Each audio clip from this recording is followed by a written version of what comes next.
दिल्ली में गए थे, बात मैं दिल्ली में नहीं गया था, मैं शिलोंग गया था और मैं गुवाहाटी से आज वापस आ रहा हूँ वाया शिलोंग।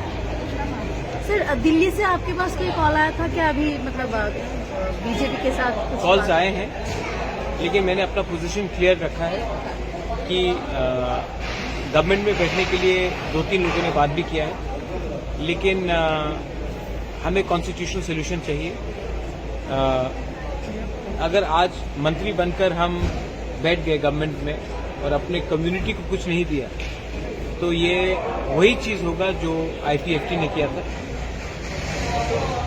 हम चाहते हैं कि हमें एक सम्मान से एक कॉन्स्टिट्यूशन, जो दिल्ली ने हमें बुलाया था इलेक्शन के पहले, उसी बात में बात शुरू कीजिए। बात हम लोग कॉन्स्टिट्यूशनल सोल्यूशन चाहते हैं।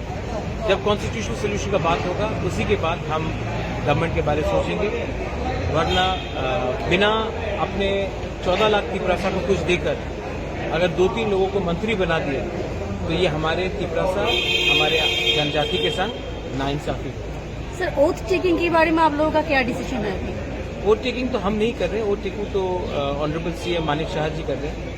और आपके जो MLAs हैं उनके एक हम लोग साथ तो नहीं, हमारा तो वोट टेकिंग कल नहीं है, कल तो शायद सिर्फ मंत्रिमंडल का है। आप लोगों का कब है?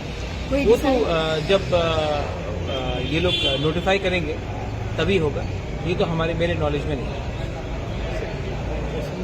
सीएम ने आपको बुलाया जो जगह ट्रिपल एम्बुलेंस इसको सबको लागत करने के लिए, इसके विषय में आसाम के CM ने बुलाया, बात किया। मैं समझता हूँ उनका क्या पॉइंट है, उसको भी समझना चाहिए मेरा पॉइंट।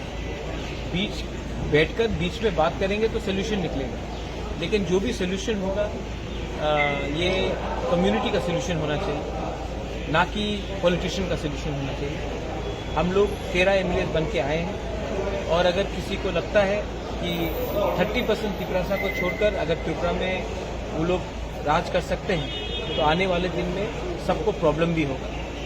हम क्या चाहते हैं? हम भूमि पुत्र हैं, हम हानि पुसा हैं, हम अपना अधिकार चाहते हैं। आप हमारा अधिकार हमें दीजिए, सम्मान से दीजिए, हम बात करेंगे। अगर आपको लगता है कि सिर्फ ये अलायंस होगा सिर्फ क्योंकि मंत्री बनना है, तब अलायंस नहीं होगा। ये अलायंस तभी होगा जब आप हमें कॉन्स्टिट्यूशनल सोल्यूशन दें। Thank you.